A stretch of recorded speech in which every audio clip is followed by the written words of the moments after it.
Oh my gosh, how is everybody doing over there in a galaxy that's far, far away, or maybe one that's not so far away and actually happening literally right now? But what's going on, everybody? My name is Sean Tank Top. I'm hanging over here on at Constantine Tank Top, but on the internet. And on the internet, we're hanging out with a couple of very good friends, compatriots, homies, etc., so forth. We're here to talk about a Star Wars. We are doing the finale, guys, of the Book of the Boba Burts, as I've been calling it. I don't know. He's just a working class. He's not really a crime lord, but like just a working class guy, man of the people. Fucking Book of the Boba Sanders over here.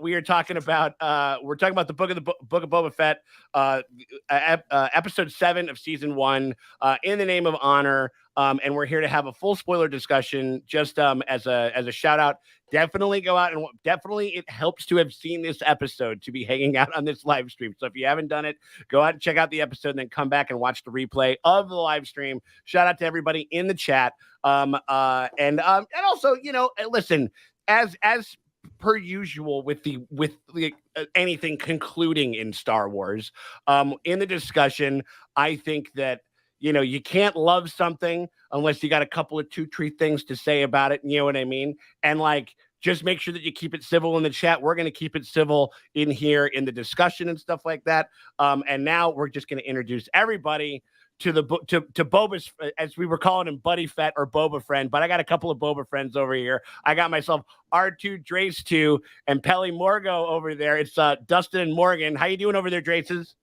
Doing great. Excited to talk about this. Yeah, I'm very excited. I'm very excited to get into it for sure. And we also got right down below, we got ourselves the one, the only, our resident Star Wars Wikipedia. It's Maddie Kay, R.I.P. Mad Bane. Mad Bane over pouring there. One out for my boy. You got to, right? You definitely got to. Actually, yeah. And it is it is a Superb Owl Sunday. It's the Super Bowl Sunday over here. I do not perceive it. Yeah, well, I do not. It's Puppy Bowl Day, Sean. It's Puppy Bowl. There are some fun things I think that are sprinkled throughout, like for all the nerds, all the trailers, the fucking halftime show. There's some okay stuff that happens on the Lord of the Rings trailer is going to drop. The Lord of the Rings trailer, which is coming out, which we're 7:35? definitely going to be covering it. I definitely think that we're going to be doing a trailer react for that. Definitely for I want to do a trailer reaction for Nope, the fucking Jordan Peele movie and shit like that. I avoided it because I think it's online right now. I haven't seen it yet. Yeah, no. It's coming out. So I want to check it out. So so I think that there's in the interest of keeping things copacetic and keeping things kind of like whatever, there's some fun stuff that kind of happens with the Super Bowl over there. But and also we have coming from across the pond, in another galaxy, one where we're hanging out here in Mos Vespa. This guy's over here in Coruscant, like fucking with the National Health Service and everything like that over there. But we got ourselves Sam Coleman, aka Young Hodor. How are you doing, my friend? How's it going over there, bud? Oh boy, I am ready and excited to talk about this. Right?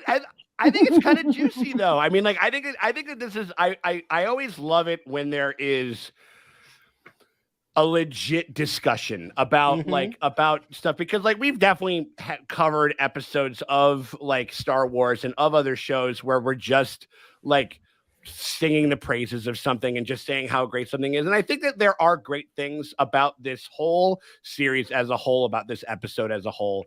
And there are some things that I got a couple of 2-3 notes on and stuff like that. So I definitely think that it's going to be a spirited discussion, a spirited debate, and all in good fun, because that's what Star Wars is. Star Wars is fun. Star Wars is for the children, and for the adults and for everybody. And so I'm ready to get into it. Again, just a little shout out to everybody. Again, thank you so much to everybody that's already in the chat. Shout out to Jacob Albers, already throwing in with a fucking super chat, and that would bring me up to believe. Oh, we got somebody over there doing a little bit of Mr. Poopy Butthole over there. Yeah, absolutely. No, but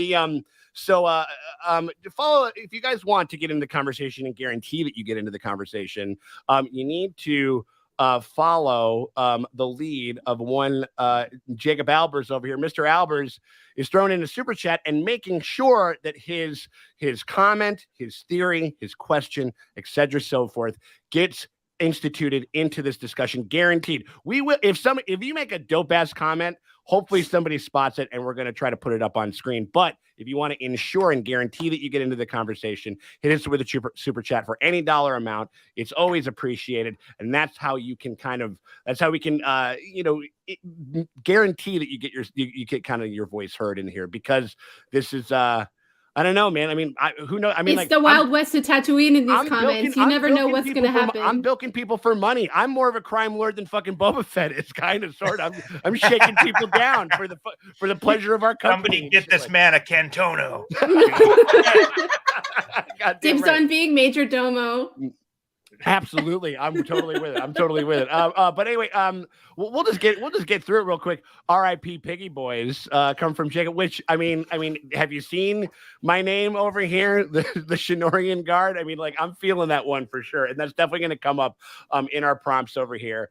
Here we go. It was like chop them up like carnitas, maybe. Hey, I'll tell you this. You know who's eating those pig boys? Grogu. Grogu would happily feast upon those. As is his right. He only eats things when they're still living. He likes to feel their and their He's lives. like Drogon that way. That's true. Yeah, that's right. He likes to taste the soul leaving their body. Right. His mouth. He needs that sprinkling of the 21 grams of the soul, right? He's been eating live frogs and live worms. I don't think he likes dead things. Right. Yeah, okay. And again, keep it cool in the chat and everything like that over there. And I think, and honestly, like, I have been nothing but delighted by everybody that's been in the chat, like, for the most part or whatever. But if it does get a little hairy, I'm just going to do what the show does. And I'm just going to wave a Grogu in front of it and then make things all better, which is kind of like what this show does a little bit. But we're getting ahead of ourselves over there. We're just going to talk about our General Kenobi thoughts of the entire episode. Talking about general thoughts, and we could kind of even expand this to the general thoughts of the episode, and then maybe you can kind of extrapolate that to the series as a whole.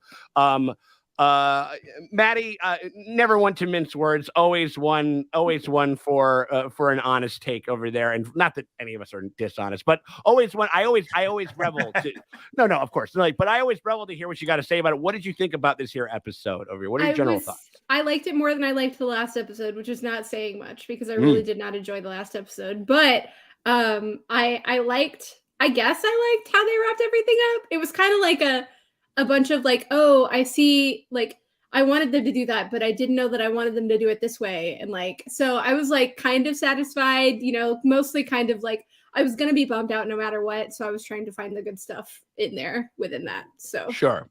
I think that's fair. I think that, sometimes Star Wars makes you work for it. Sometimes, like, you know what I mean? Like, you gotta really, like, it kind of took like the meme game of the prequels to kind of bring them to truly hoist them into like the cultural prominence that really, honestly, truly, seriously, like, and so, yeah, and that's kind of how it's always been with Star Wars. Sam Coleman, General Kenobi, thoughts of the episode. What do you got to say over there, sir? I gotta be honest, I loved it. Just the whole thing, like all of the toys were in the sandbox all at once, and it's true. I just turned my brain off and went, "Yay!" For real, Sam. Yeah, but, makes me really happy.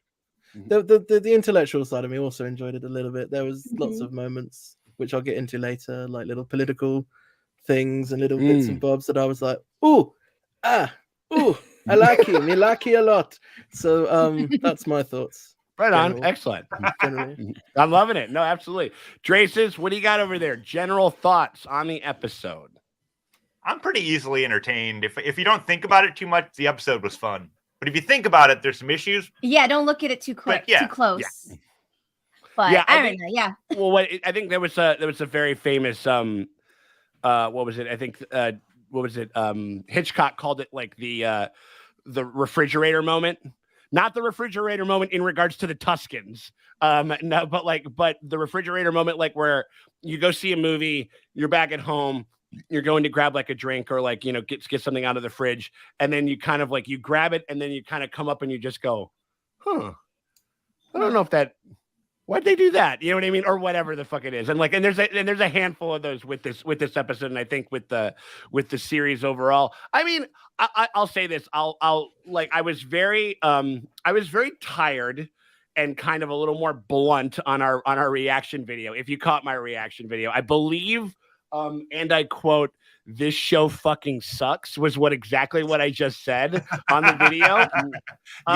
Yeah, it was rough, and we were like, "Whoa, no." And I think that there are profoundly like hampered, like, and there are profound and very large like narrative like things wrong with this show, but there's absolutely a lot of things to like about it. And I mean, like, and again, the tape is there. I'm losing my shit throughout the whole thing. The Rancor is eating pikes. He's running over. Like, I'm absolutely flipping the fuck out. Like, it's kind of, it is, you know, we talked about this a little bit before, but it is my relationship with Star Wars, where it's just like, I'm kind of having a pretty, there hasn't been very many times, like there have been, but there haven't been very many times where I've been like, out and out miserable watching a Star Wars.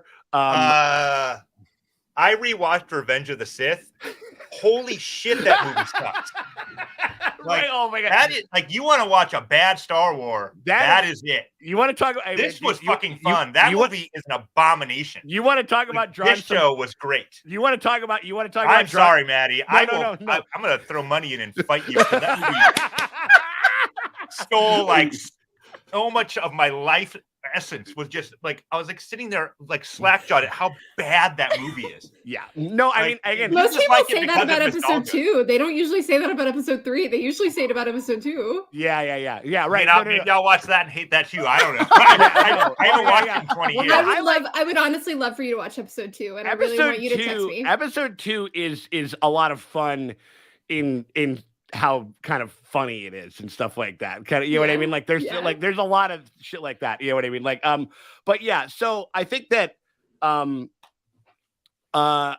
so like kind of, but I mean, again, like I think, but I do think that there are like some pretty simple narrative curation, like curative narrative things that they could have done that I think would have alleviated a couple of those things. I think kind of moving Cad Bane a little bit more to the front of like the show, like a little bit earlier within the story and stuff like that, I think would have alleviated some. I think tying him, I mean, if we are going to fridge the Tuskens, then having him be an instrument to their demise. You know what I mean? Because it was really Fennec Shan that got the revenge for the Tuskens, because she's the one because she came in and killed. It was there was that one scene where Cad Bane was like, "Wow, I didn't know you guys were that ruthless." He goes like, "Dude, I'm a big bad, but man, that's kind of fucked up that you guys did that." Yeah. You know what I mean? Like, and so it again, it's literally just a matter of just moving a couple of articles, like from one very simple things, in my opinion. I mean, like, because I was thinking about it, like, who should have been driving the train? Maybe Cad Bane should have been driving the train. It wasn't like that little weird robot that jumped out, but it was him, you know what I mean? Or something, you know what I mean? So I don't know. Like, and again, we're just picking nits over here and stuff like that. It's okay. I know that I couldn't make as good of a Star Wars show as this, and I'm not purporting to do so, but welcome to the fucking internet. Like, everybody's got an opinion about something. And so like, I think that opinions are valid. And I think that it's the discourse that kind of gets us to, like, you know, at least a better place as far as like kind of figuring out the stuff that we like and we want and everything. So I think that kind of does it for the general thoughts of this episode. We're moving right along, and we're going over to the favorite scene of the episode. Sam, as I think one of the, you know, maybe the most enthusiastic person about this episode, like in the stream thus far, what was your favorite scene about this episode? And it could be multiple. Yeah. Okay. I have a favorite moment, like a favorite little moment. Sure. And a favorite scene. I think the favorite little moment was the bit between the people of Freetown and the like inner city folk when they were behind the truck, and they just had that little moment of like, oh, you're an out of towner, and it's like, oh, you're a towner. I can't believe I'm being saved by a country bumpkin, and they're like, listen, I was watch like- it out, City Slicker. Like that was it great. was only because I was like, I just want to see more of these interactions. Forget Yeah, absolutely. shooting men in armor. I want to see more of like the people of Freetown versus, and all of that politics. But no, that was just my favorite little moment. My favorite scene had to be the terms of surrender. When old Tentacle Head went out and that, I mean, it was classically sort of British comedy, and I think that's probably why I liked it. Sure, it was very much like, oh, well, I went to Oxford, so I know what I'm talking about. Exactly. So let me deal with it. And I mean, you gotta have a shout out to that. Amazing. Yeah, that character has, I think in a show with a lot of scowling and kind of grunting, it's almost like you're watching The Witcher or something like that. There's so much just kind of like whatever, like tough guy posturing and shit like that. Like it was when like with himself and Pelimoto, who are like apparently going to become like a comedy fucking power couple. I fucking hope so. They had some of the best chemistry in the whole episode. Seriously, like, and so I think that like it was definitely like a couple of that was like a fun moment. And we know that like, Pelimoto to be now is a confirmed bispecial sexual legend over there and shit like that, which I'm what like, that Jawa tongue do. that's what I'm yes, saying. What that just like, they're very furry. Like every, so like, but the, so he was a joy every time they kind of implemented him on screen. So I think that's actually very well said. And also, how poetic is Boba Fett? We found out from his little. Oh my god! Hold on, like this guy, fuck that. Boba Fett. We're fucking about like the Boba Frost, like over there or something like that. Just like ripping like an amazing, like just like lovely kind of like again, warrior poet type shit or whatever. Who knew we were going to get an actual book of Boba Fett? Who knew? Yeah, absolutely, dude. Like he's in his castle writing it out. Like once upon a time in Tatooine. Absolutely. Oh, we got Jacob Albers coming in hot with it. Thank you so much, sir. His was the Grogu cuddling the Rancor was adorable and was a favorite one. Do you have a clip for that? Tell me you have a clip for that. Oh, you know we got a clip for that shit. Absolutely. Get the fuck out of here. You know that we got that stuff. But it is like again, and this one, it was so nice and lovely and it was so and just like this, after like a lot of this carnage and shit like that, and like a lot of this, and all this stuff to watch, like a Baby Yoda do like a very Yoda thing, to literally not like, because apparently if it would have been fucking Luke Skywalker, who is like quickly turning into like more of a Kylo Ren than we ever fucking thought possible, like over there, like he would have like force choked that thing into submission and then taken like, I don't know, and taking his lightsaber and stabbed it in the fucking brain or something like that. Like, I mean, like, because he's killed a bunch of Rancor before, and he, I don't know. It was very, but to watch like Baby Yoda, to watch Grogu, like just go like, no, man, it's okay. We're literally give him like the sun's getting low, big guy, like kind of like force, like speech or whatever it was. I thought was pretty good. I don't know. What did you guys think about that moment?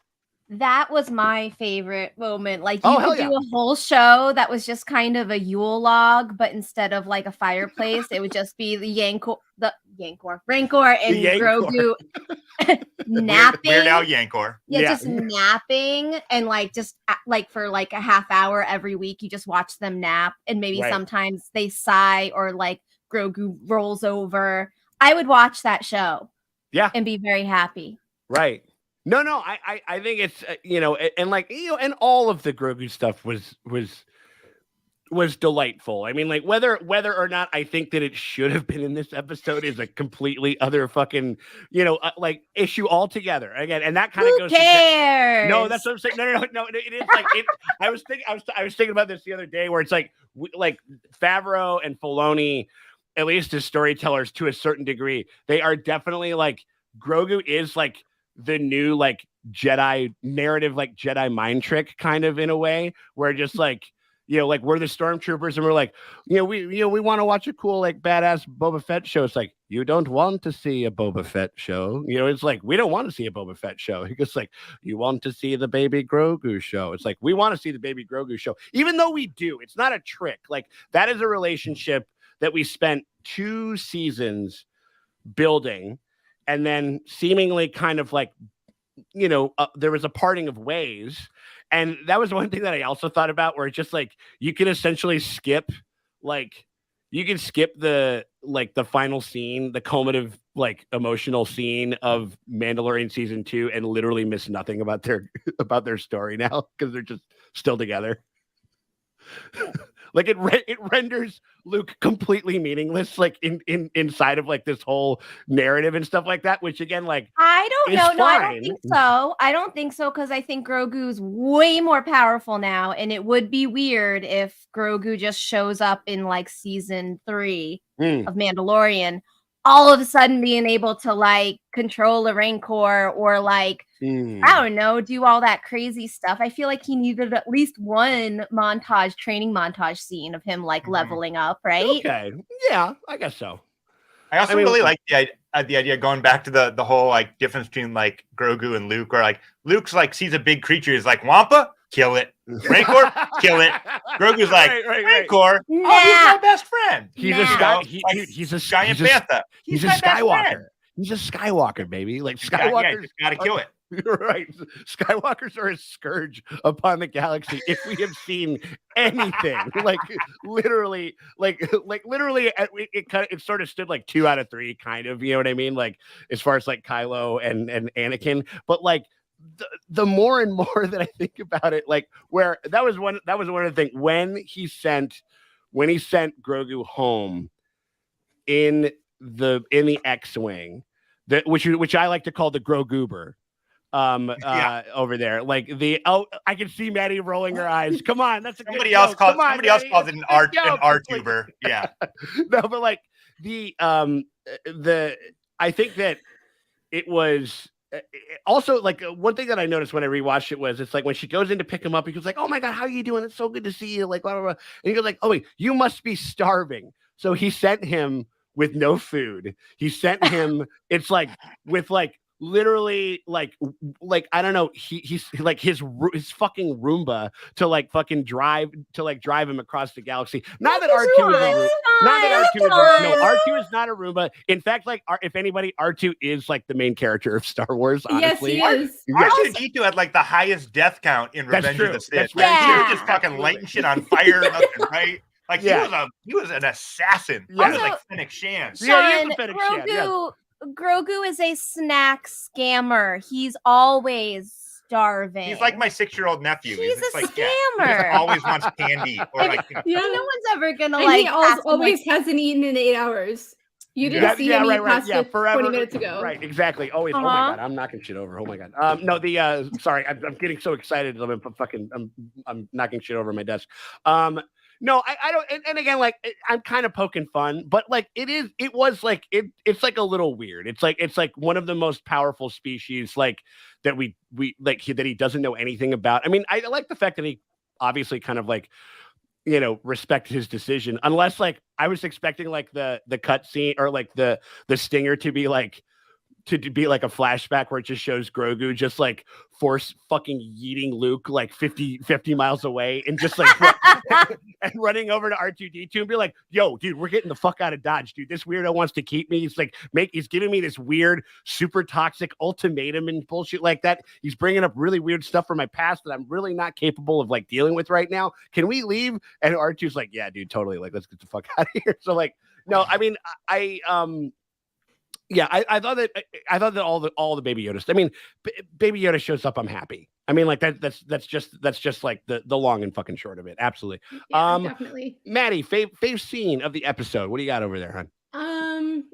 If it's not Grogu in the Rancor, it'll probably be I know everybody's hating on Scab's stupid flip underneath Santo, but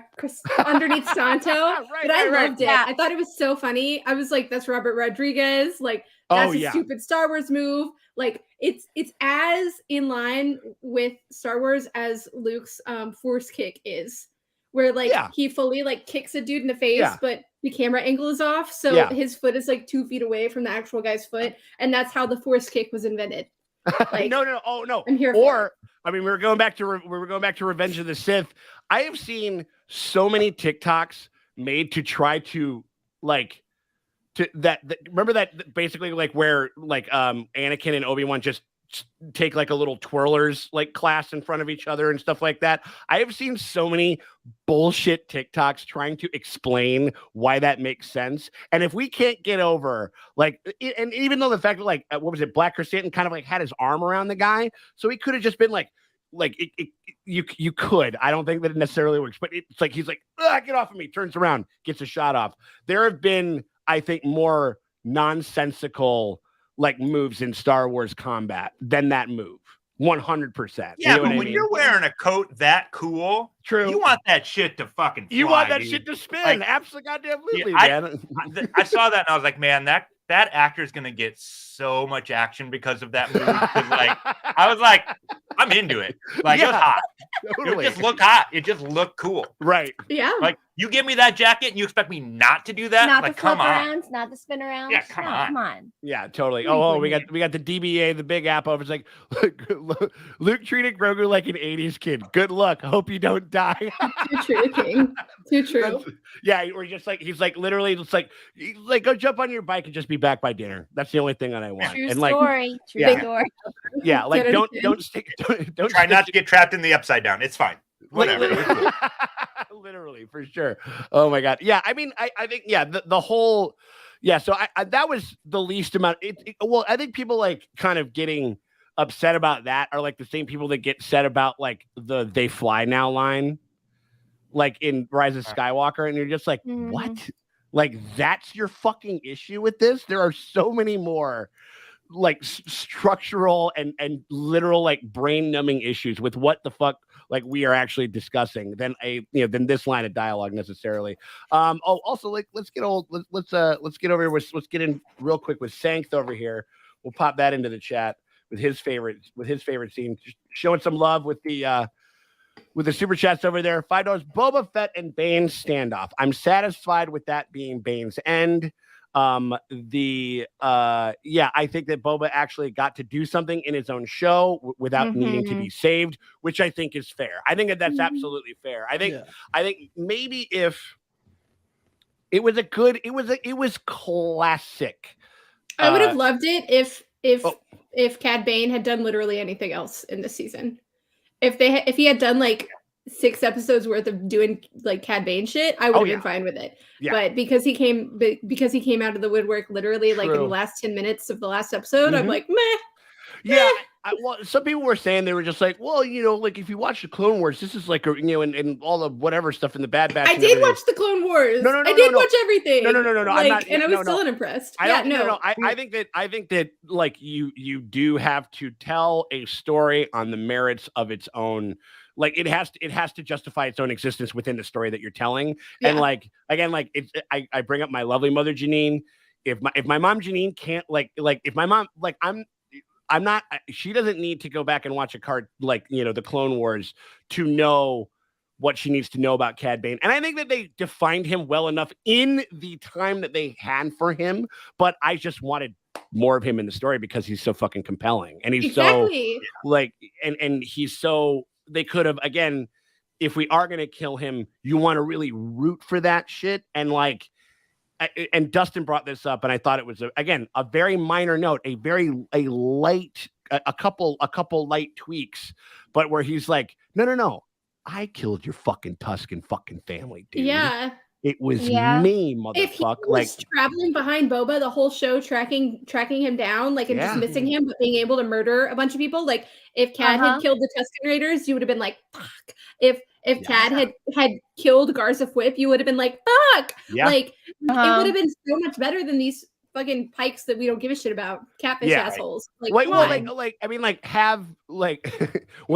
were catfishing as a legitimate villainous force, kind of in a way. Authentic Fennec abolished the fish police, so it's She okay. abolished the fish police for sure, 100%. Did you ever think in the scene where Boba Fett like finishes off Cad Bane, it felt a lot like the Mountain Viper scene? So I kind of would like love a little nod back. Hey Pedro, that's how you do it, man. Like, right, exactly, absolutely. Yeah. Oh my god, I liked what they were trying to do with that though, because there was that whole like, I mean, the whole thing is like, it's like master student when the student becomes a master kind of thing, because actually he's learned something extra from his new master. Because they have all of this. His new teacher, yeah, absolutely. And so it's like you may have taught me when I was a kid, but actually, I've learned something new now from my pals, the Tuscans. right? And but it wasn't quite expanded enough for that to be a problem. Yeah, I think that, and because of the fact that like, you know, like that is like again, it's a nice factoid, and like if you know it, that kind of helps, but it's not really addressed. It's at the lightest of alluded to, maybe it's just alluded that the fact that they know each other and they're familiar with each other more than that, but that is like the episode that everybody's talking about, like where like, you know, they had their big dust up and he was kind of like an understudy of his and stuff like that, is literally from a episode that was never produced. Yes. It's literally just storyboards. And now we're starting to get into like, you know, they canonized it, and they canonized a couple of other unfinished Clone Wars episodes. Sure. You know, I agree that like they're canon, but like it's also like, you know, literally we're getting into like what is it, like Justice League, like Zack Snyder's tweets territory, where like I need to follow Zack Snyder on Twitter to figure out why Darkseid didn't remember like where he left the fucking, you know, like where he left like what kills me is shit, that I mean? Disney and Lucasfilm have made it so hard to look at the under construction, like the seasons they never finished, and so you have to like go digging for them as opposed to like having them available, which is really annoying and also really like off-putting, because like it doesn't make sense especially if so much of the good story was happening in the unfinished Clone Wars season. Like, right, you want to bring that in, but they were like, it does not exist until the show, in which they were like, just kidding, like it's all been true the whole time, and you're like, make up your mind. And like, them having like a couple of run-ins. Like, I mean, and again, it would be like a guy in a helmet talking to a Gleep Glop, you know, like with a fucking blue face. But I thought, because that was sort of my favorite scene. Also, again, shout out to Maria over there. How you doing, Maria? So good to see you, my dear. For someone who had never seen it before, it was very disappointing to see him go so quickly. And I agree. Like, I agree. He was so like, if this was your introduction to the character, it was like as if you'd be like, I don't get it. Well, it would be like if they brought in like Moff Gideon. He literally shows up at the very end. They do have a bit of a problem with that, where like the Disney shows just bring in a big bad, and then like at the very end of the season, and then like, even though Gideon like did a lot, I feel like had a lot more to do like within that episode, but like they will to bring them in and then to underuse a little bit too late, I think, is like kind of a misstep. And was that just because Filoni just wanted to direct that scene? Was that kind of what it was about? Because that was every time when we introduced Ahsoka, he helmed it, which I think he should. I think he should helm like the scene where Cad Bane kind of comes in. But I just feel like, I don't know. I mean, like I'm with everybody where it's just like he was so good. He kind of like, it's the Bill Butcher in Gangs of New York thing, where he's so good. I'm like, let's go back to that guy. Yeah. Like, like, you know, like Leo's doing okay, but like, I want to go back to that guy type of thing. So shout out to Marcus Reeves. Seeing Mandalorians fly and shoot at their enemies will never not be badass to me. Absolutely. I mean, like, I don't think that anyone, especially with like the jetpack action and shit like that, that it's not going to just like kind of to tickle that kind of that childlike wonder and stuff like that, because that's kind of like what a lot of Star Wars was built upon, was like wish fulfillment. Like, I want a jetpack and fly around and fucking shoot lasers and shit. I like that the Major Domo was in that shot, and he went, ooh, right before he hid, like he was impressed. No, he's so great. He was so like, great. Ooh. I mean, going back to my favorite scene, and we've had a lot of good, like there were a lot of fun scenes, but I think that my favorite scene, and I'm gonna coin this new thing over here, but it was basically like my favorite scene was the meeting between Cad Bane and the head of the Pike Syndicate and the mayor and all of those guys. Like, Oh I don't know when why. They start... Ooh. I love this scene. Like, it was very like his presence, the presence of like, again, like the voice acting was off its ass, but the presence of the actual in the suit actor was just so good. And like, I will say that the scene where Finnick goes and kills everybody was also very like, ooh, that's not a Star Wars I've seen before. I was very satisfied with that. It was so like, ooh, I like it. So fucking brutal. It was so brutal. And she was also just like, it goes like, she was basically like, yeah, the show only needed to be about 2 or 3 episodes long. She should have done that week 1. It's like that. It's like that meme of like the Lord of the Rings. And then the Lord of the Rings, if Merry and Pippin had a gun, but then like the story would be done here, and the rest of it is taking the gun away from Merry and Pippin. Right. Like that's Finnick and Chand. That's Finnick Chand. Or literally, or like it's kind of like the Eagles of it all, you know, type of thing. Yes, absolutely. Where you're just like, it's like these fucking weird ass Eagles who only show up if they get a text from fucking Gandalf. It's fucking kind of bullshit, honestly. It's like, oh, you mean Finnick could have gone in and murdered everybody the whole time? Right. Great. Yeah. I mean, you know what I mean? Like, and so that brought me to an idea that I kind of had and something that is weird because I remember I kind of dogged on at least, well, we didn't dog on it. We liked it, but I remember it's an episode that I've come back to a lot more in Mando season 2. And I'm just going to cue this. It's a Star Wars version of the Bechdel test. It's called the Bill Burr test. Is what I'm going to start to call it. Where it's like the thing that was so like you go back to that episode in season 2 where Bill Burr and the guy who played the Night King, they have like this really cool understated like dialogue scene about like how, you know, like, and it's basically them emotionally informing the world of Star Wars. And then, you know, and it's very tense and it's very kind of adult and stuff like that. And that's what I loved about the Cad Bane scene was basically like all of these, you know, he's talking with the mayor and the mayor's like, I didn't sign off on bombing Garza's like, you know, place. Like, I still want there to be a city that exists. Like, there was so much information. It's like you got in with the wrong bedfellows, my friend. Absolutely. But I like that there was like it was like their agency in and of characters was never more apparent in that scene. Like, at least as far as their relationship to the story. And so like I'm definitely like now like Star Wars has to pass the Bill Burr test for me right now. Like, if they can, completely fair. I mean, you know, I think just because like I was thinking about Madame Garza and, you know, and they were just like, yeah, she's fucking completely vaporized. I mean, like, how cool would a couple of scenes of her and Boba be? Like, they're sitting at the bar and they're kind of like, they're sort of like, we're the fucking, like, we're the barbacks, but now we're the general manager. Now we're the GM. Like, we've lived this life. And that's one way that I feel like that that they could kind of like respect one another and build a relationship from. But I don't know. We just kind of like, we just never really had it and stuff like that. And then we just like kind of unceremoniously killed her with a bunch of fishermen and stuff like that, which I thought was like kind of, which I was like, I mean, maybe that's going into like a little bit of McClunky territory over there, but that was definitely something over there. We got some super chats over there. Jacob, Filoni would never let Cad stay dead. Is he dead?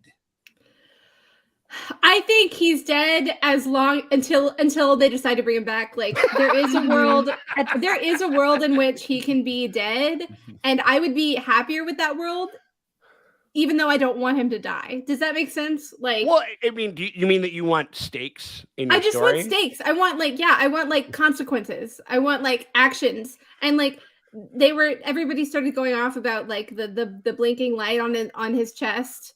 And like how they're like right when Boba stabbed him, there was a blinking light that came on, and then it like kept coming on. Like it didn't. So it was like life support, right, or whatever. And I'm just like, guys, whatever. Like, can we like? I mean, this is a universe where Darth Maul was literally clean. Jesus Christ! Like, we have what, to dude? Jacob, He come in killed with it. pure fire. Oh my god! Yes, Schrodinger's cat. Yes. I mean, kind of, sort of. I mean, like, Both Morgan and I just died. no, I love it. No, I'm with it. You know So what I mean? good, Like, dude. yeah, So no, good. I mean, like, I want him to stay dead, but I also don't because I think that I know that he deserves better story than that. right. And also I really liked seeing him in live action. Like they did Duros really well in live action. Like I don't want that to be the end Cad Bane. Yeah. But I think I would get more pissed if they were like, and surprise, he's back. Like especially if they if treat it had been him in the if it had been him in the flash in the flashback to Tank. I would have respected that more actually because of Boba's history with him. Like I would have been like, yeah, I wanted that because that would fit with Boba's arc of like becoming a different man, and I thought it would have been so cool if he would like, I'm keeping you alive to be a prisoner instead of just he's dead. Yeah. I don't know. But you know, whatever. I don't. No. I mean, like, I think that there's something to that, especially because, like, there was because you know, like, Cad Bane is like he is like he has like a little bit of a code. Like he's literally saved Obi-Wan Kenobi's life in an episode of the Clone Wars. Like he's literally been like, he goes like, don't kill him like that. You got to kill, like, if you're gonna, you got to go toe to toe. Like he has like a code, and that's why it was like, I think he's just like a much more far gone like version of what Boba potentially could have become, I think. Yeah. Where he's like, that's fair. but where he's like 95% scumbag and there's a little smidgen of him. And I thought that, you know, like that could have been, he goes like, no, like I could kill you, but like you have to come back and you have to actually sit and stew about it and stuff like that, which I think would have been interesting. McKinley Joe is coming in. Thank you so much. We appreciate you so much. I just hope that live action Cad Bane isn't dead, if that makes sense. I love watching him perform. I totally agree. Yeah, I think that, but also not entirely. It's weird. I don't know. Like you're having a Star Wars about it. I'm having a Star Wars about it. Well, again, and that's another thing that we've been harping on with this whole thing, and that's something that I think that certain elements of the fandom really need to introduce themselves to the concept of holding more than one thought in their head at the same time. Like just to be like there are elements about this that I really like, but also simultaneously I kind of like, you know, I want some stakes, but I also want to see him again, type of thing, and whatever, you know. And so I will say the biggest missed opportunity. Keep talking about steaks, and now I really want like a steak. Now we really want a steak, like, dude. It's right around dinner time, and I'm like, man. Steak sounds good. I mean, like, I'm down. Like, so I will say the biggest missed opportunity for the Back to Tank reveal was to have it be Max Rebo, the season 2 villain, Revenge of the Jizz. Hashtag Revenge of the Jizz forever. Revenge of the Jizz. Have I ever told you about the legend of Darth Rebo, the Darth Rebo? It's canon. Right. Darth Rebo, the wise, you know, like, or whatever. Jizz Lord. The Jizz Lord. Giant Jizz Lord of the sea. All right. I'm going to just assume I'm the biggest Max Rebo fan here on the stream. He's alive. But also, we need more musicians in the Star Wars universe. Agreed. Like extremely. I want the mods to start a band. Oh hell yeah! I want and it's like pop punk, and it makes everyone upset. Yes, yes. They're like they're like the tattoo. Exactly. Like they just start making out with one another, and everybody gets really fucking upset about it or something like that. Oh my god! Fun fact: did you know that tattoo is not like they're all like kind of homophobic? They're not actually gay. Oh no, I did hear about it. Yeah. I went down that wiki hole before. It's so fascinating. That's a fucking bummer for fucking sure. I do think that there needs to be more music, or just to like have a legit character where that is like a Jaskier, but in the Star Wars universe. Yes. Living, I think would be fucking fantastic. You know what I mean? Like, and again, like we got that one episode in Visions, Star Wars Visions, where cool. That's great. I was into that. Yeah, I was into that. Also, you've got Thundercat. Yeah, you've got a Thundercat, right? You've got a Thundercat, like for sure. Like he's right there. Even though he did show up. It was awesome that. Oh my god, we were talking about Finger and Dead. We got Finger and Dead. I can't. The Grateful Dead. The Grateful Dead. The figured heads. Oh my god. Oh Jesus. I mean, like, yeah. I think that. Yeah. I mean, blue boys are bad boys in Star Wars, apparently. And like, and so I think that Max Rebo needs to just finally just step out among the shadows, you know what I mean? And reveal himself to be like, you know, in the order of the man who knocks. Yeah, exactly. The man who's like, I am the man who jizzes.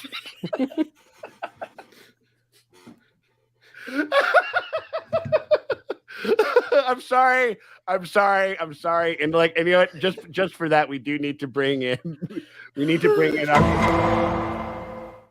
It's like, I don't know. Anyway, that's like a nice. I want to shout out Big Appa's comment from a few comments before Figured Dead, which is make everyone upset, so they are a ska band. Oh my god! Yeah, absolutely. For sure. Shout that one out. That's really good. Yeah, and again, I do think that, like, I mean, but this is the series, and this is the guy, and Filoni, this is the guy who brought, like, Darth Maul, and yeah, the Force of Hate and blah blah blah and whatever kept them together, got fucking cleaved in half and tossed down a fucking garbage chute, and like, and he's alive. And literally kicking, like, with robot legs and stuff like that. And now, good for him, Darth boyfriend. No. Again, and they can make it their life finds a way. You know what I mean? It does. And so if they want him back, they'll have him back, I think. And so I wouldn't really worry too much about that. But yeah, I think that as far as like, yeah, we definitely like is revealing the big bad to be Max Rebo, working his way. He's the Palpatine of like the Outer Rim and shit like that. You know what I mean? Like doing all that stuff. But yeah, so anyway, moving right along. We're talking about the episode MVP of the show. MVP most valuable player, and we ain't talking about no sports ball. We're talking about this here show. Sam Coleman, who was your MVP of this episode?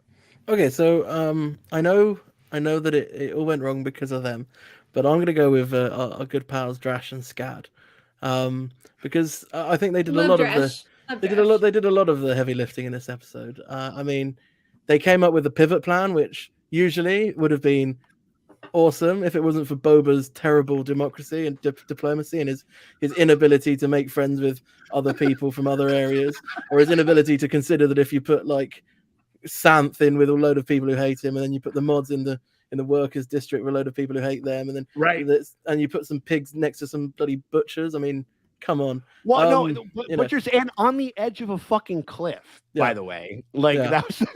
Well, but you know, but the plan was solid. That we stay here, we find out where all the pikes are, and then we pivot to where the main battle is. That was solid. Let's stay in the town so that we're sort of among the people was also solid. Obviously, because of COVID, I imagine there was less people in the town than otherwise. I imagine there would have been, so there wasn't many people to stay amongst. And then also the spin, not to mention the fact that they helped all of those people from Freetown, navigate all of those big shooty monsters.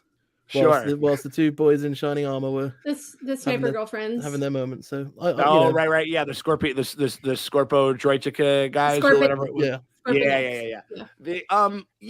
I think that I think the idea was good. I love the sentiment. I didn't understand the people that they chose for the different districts. And it's like anyone could tell you that. But also in Boba's defense, the Gamorreans would have been okay if he had passed his infrastructure bill, which was safety rails. Finally, the safety.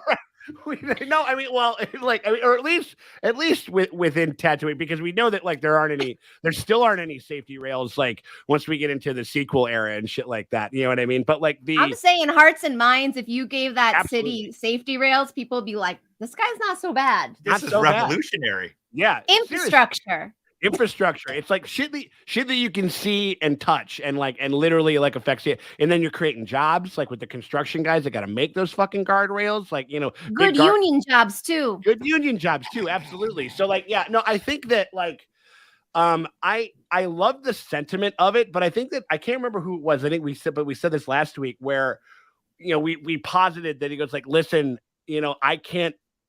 Like we are amongst the people, but I can't protect them out there. I can in the palace.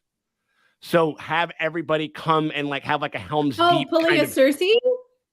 like, well, no, like a Helm's Deep type of thing.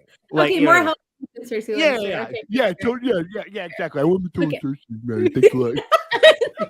Yes, like exactly. Like even though, because there was that moment where Cersei was like, "Let everybody in the palace," and then she's like, "Haha, you're not gonna destroy the palace with all of these innocent people in here." And then he's like, "Haha, bet." Yeah, exactly. Yeah, no, I thought that like having them, I think that you could have, or at the very least, put a secret guy cloak or like a Captain America baseball hat on some of these motherfuckers, and like not have them just like standing literally with their backs exposed. Everybody going. Literally, like just looking around, like, you know what I mean? Like have them like keep an eye on the district, but be up on a roof where no one can see you. That was one thing where it literally, I love the sentiment. It's kind of like some of the parts of the show. I love the sentiment and some of the spirits material, there. The spirits there. Literally, how they applied it makes no fucking sense whatsoever. And it's hard to, you don't stick a Wookiee in the Trandoshan district. What are you doing? Do it. You don't do a Wookiee with a reputation for killing Trandoshans. He just ripped an arm off. Yeah, that's what I'm saying. Like even if it was. Like it wasn't like that terrible. Like he just like ripped like Bob's arm off like the other day, and they would be out to get him even if they weren't going to turncoat. I bet they weren't even working for the Pikes. I think they were just like, oh, that guy sucks. Let's like get him. That motherfucker, dude. Like absolutely. Like yeah, I don't know. I mean, like I think that some of the application of it, I thought it was. It was. I think they could have. Dustin said it. The high ground is very important in Star Wars, and like, yeah, I don't know. I mean, like, and I think that it was definitely something where they just could have. Again, it was just how they applied it to. And then also, if you have a guy that's like perched up like on a roof or whatever, if we're talking about COVID shooting restrictions and shit, like that literally is just one person. Like everybody was saying that like.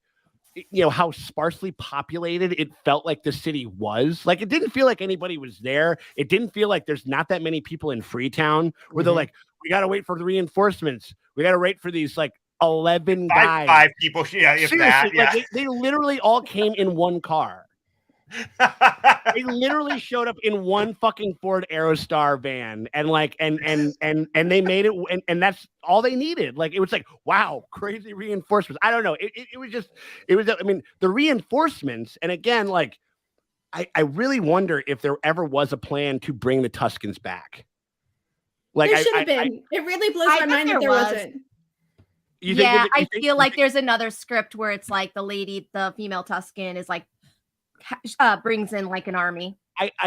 Because like even Cad Bane, like it's like it's like, well, don't we have to worry about the Tuskens or whatever? And then the fish guy was like, we've taken care of the Tuskens and blah blah blah, and we blamed it on the Justice League bikers or whatever the fuck it was. And like, and so like their JL looks like the Justice League. Oh, symbol, Justice League. Yeah, yeah, I can see that. You know what I mean? Like, and so like, but and like, it's like so something we couldn't buy, or whatever, and like, and so and you're just like, and you're like, okay, like, and then like, but I literally thought that they were going to bring them to the because it's like and again like like having the Rancor come in was cool, but like I don't know, it just meant so much more. And the Tuskens were. What's up? I just had a thought. What do you got, Maureen? What do you got? Spit it. Boba is like fucking up the bikers, but then they're like, we didn't fucking do that. We were framed. He believes them and spares their lives. And he's like, I just don't want to see you guys get. And then they come. And his former enemies become. He's bringing people together. Right? Yeah. I imagine writing a better Star Wars than Star Wars. Well, I mean, also the other thing, not even just a better Star Wars than Star Wars. Fucking Fennec literally said to his fucking face that these bikers didn't do it. Didn't do it. Yeah. They got framed. She knew. Like they didn't do it. Shoot them. I mean, like, but then also Fennec just sat there while he like just took him out. I know. She's like, no, that would have been hilarious if she was like if she was just roasting this whole time. This is stupid. I don't know why you're doing this. Why are you doing it? Like that would have been. Well, I have two comments that I want to shout out. One is Adrian's super chat that we missed from earlier. Oh, hold on. What do we got here? I'll pull it up real quick. What do we got? Which one? It's in Adrian here. I got it here. Let me pop it over. Mm-hmm. Yeah. We're gonna get to all those. Again, keep those super chats coming. We're gonna get to all of them for sure, y'all. Flip flops over there. Favorite scene was Grogu going. Sun's getting real low. Big guy to the Rancor. Very sweet. Yes. Yeah. No, I think so. I think that's definitely one of them for sure. That was a moment where I went, oh. Yeah. No. Like, and every time this motherfucker is sitting over here on screen, I don't think that there's anybody that's going like, oh, it sucks. Mm-hmm. Like nobody's doing it. Like you know what I mean? Like nobody's like, oh, I wish I wasn't watching this fucking adorable fucking face. I don't think that's happening. But like I think that's like he could have been. Is he anybody's MVP? Grogu over there? My MVP is Grogu adjacent. What you got? Naps. Because not only did Grogu and Rancor have that's Grogu adjacent for sure with the nap, but Machete was napping in the Rancor pit and didn't even show up, thus ensuring he's alive. Yeah. So no. Shout out to Naps. If he's off screen, then he's still alive. That's for and sure. I'm assuming he's taking a nap. Yeah, of course. And absolutely. Cobb got to take a little nap in the back to tank. Yep. So naps. Always good. Yes. Yeah, I desperately desire the adventures of Grogu and the Rancor. They are like it's a Dodo video. It's the Dodo. It's like a gigantic, like I don't know. Pitbull befriends a Chihuahua with a or little like Chihuahua or something like that. Yeah, absolutely. That's literally what it is. And like, yeah, we gotta play like the early aughts like Apple like iPhone music like. And just play like a little ding dongs or whatever it was. Like, yeah. Get some Vance Joy in there. Yeah, for sure. 100%. Here, we got another good one over here as far as like an MVP over here coming in from Benjamin Farley. Shout out, we appreciate you, sir. The Nature Boy slamming Santo. We have never seen anything like this in the history of WWE wrestling, ladies and gentlemen. No, I mean he was like his foot was falling off. It was like, well, that was another little bit of convenient bullshit right there. Where that it's just was like so funny. Where I was like, oh, his foot fell off, and like he's just selling it. Like this is great. Yeah. No, I mean, like it was pretty great. Like again, like I love like the toss and shoot the guy in midair was absolutely amazing. That was such a great moment. And like, he kind of is up there. He was going to be my MVP for this. Well, actually two sets of MVPs. It was them and it was it Greg and Gus Gamorrean were those two guys because they like kind of were. They basically were there to kind of at least feign like the existence of stakes within the story that was happening and shit like that. You know what I mean? Like, and again, like they've kind of, I will say, even though I don't think that they're brothers. I don't think Gus and Greg are brothers. I think they're lovers. They're lovers. Yeah. And I think like that's why they're kind of like late to the party. Shout out to our friends late to the party for hitting 100K, by the way, on subscribers. Good for them. But like they like, you know, that's why they're always kind of like late to trot, like, you know, kind of coming in when they should be protecting Boba is because they're sneaking in some weird like public action or so like it's like, no, I want to fuck you like right now on the street. You know, like or whatever. It's like, is that a good idea? Like, it's like, no, we're gonna do it in the bathroom in the sanctuary, do some blow and shit. Like, it's gonna be fucking fun. Like, let's go. Like, snort up that chief. You know what I mean? Like, let's get that stuff going. I mean, like, that's the only explanation for how bad they were at their jobs. But I didn't think they deserved pork chops.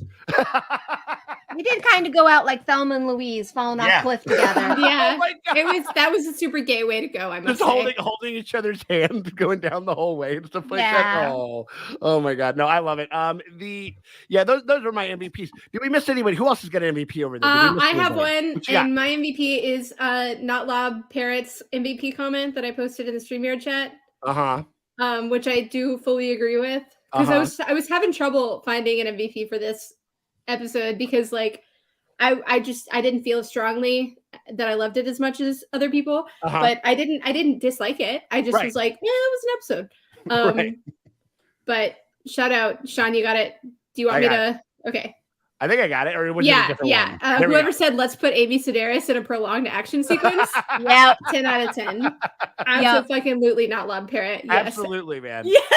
No, it was cool. Like it was fun, and just like especially like the whipping around. Like some of the cinematography was really good. I know that some people they've been like really like leaning hard in on Robert Rodriguez's as he's kind of becoming like the scapegoat as far as like what's wrong with this show and stuff like that. And I'll say this. I will be completely transparent. Like the who was it? Steph Green and the directing the second episode, that train sequence is probably as far as an episode of the Book of Boba Fett, that's my favorite episode of that show. Of the Bobalorian, like I think that it's probably like last week or Bryce Dallas Howard's episode, which I thought Bryce's episode was really good. Even though I was so mad that everybody was there, I was like, wow, this is a really good episode. No, it's so fucking sick. Like, and so I think that like I there is something to be said for that like there was like an element of some kind of clunkiness and some kind of McClunkiness maybe. But like where there is like, you know, but there are larger structural problems, I think, with like just the story at hand, and most of those were written by Jon Favreau. And only Jon Favreau. I don't know if he has a writer's room. I don't know if they have something like that, or if it's just him. I'm sure that there's like a little bit of like some committee thing where he wants to do something and they're just like, well, we can't do that because I think so. So if I know anything, I have become internet friends with one of the Star Wars Story Group members, Pablo Hidalgo. And if I have learned anything from my like extended like 1.5 year long Twitter friendship with him, it is that like Star Wars and Lucasfilm actually give creators a lot more freedom than anybody expects. Yeah. And so it's really, really funny how they're just like, yeah, do whatever. And that's how we got the sequel trilogy. They're like, we don't care.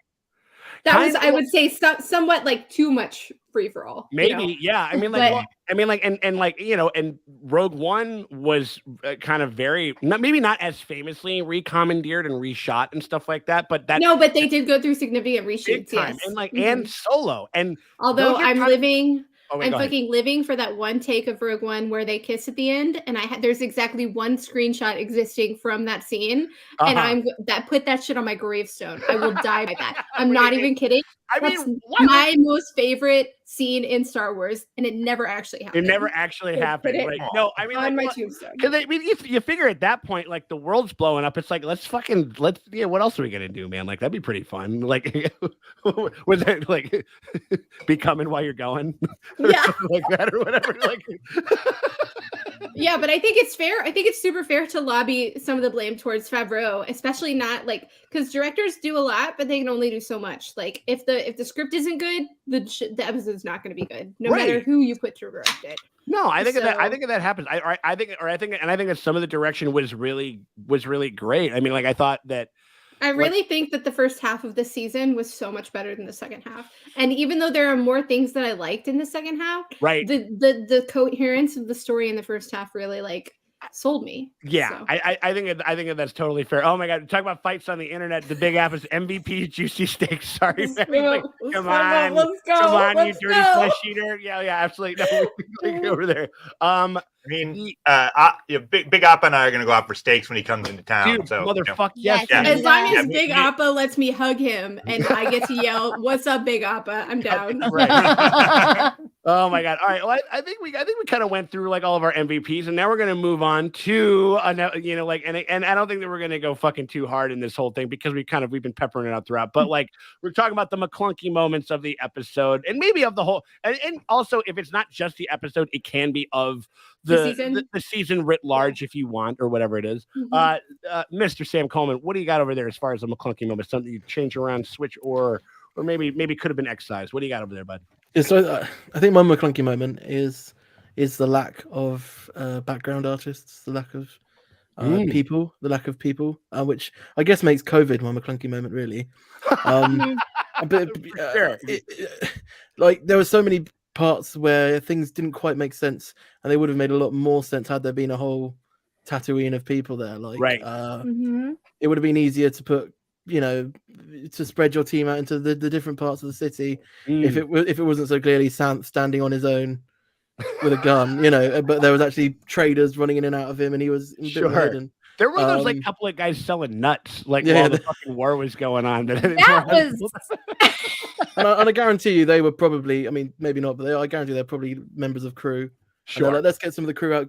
John on sound. Do you want to go and get a couple of the gaffers to come on over and fucking do the? Yeah. I mean, you had Stephen Root, like give him like an extra, couple hours on set, just filming him in the background. They use him like in one scene, and then he's out.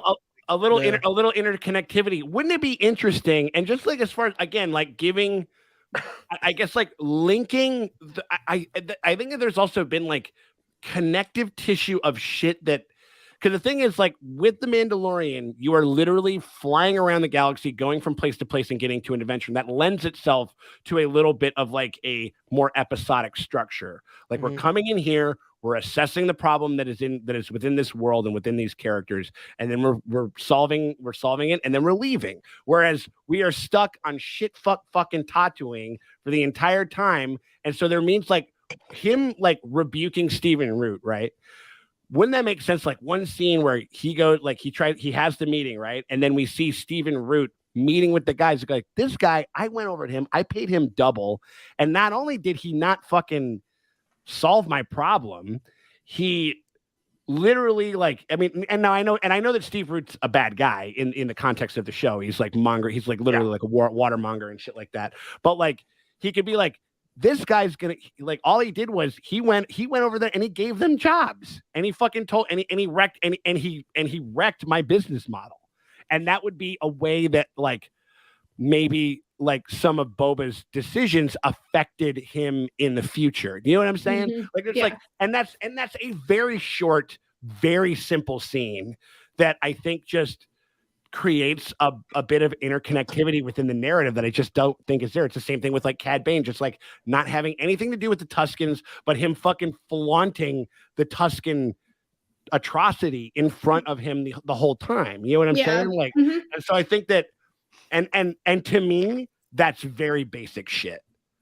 That's a very baseline type of thing that you need to kind of have like in your screenplay.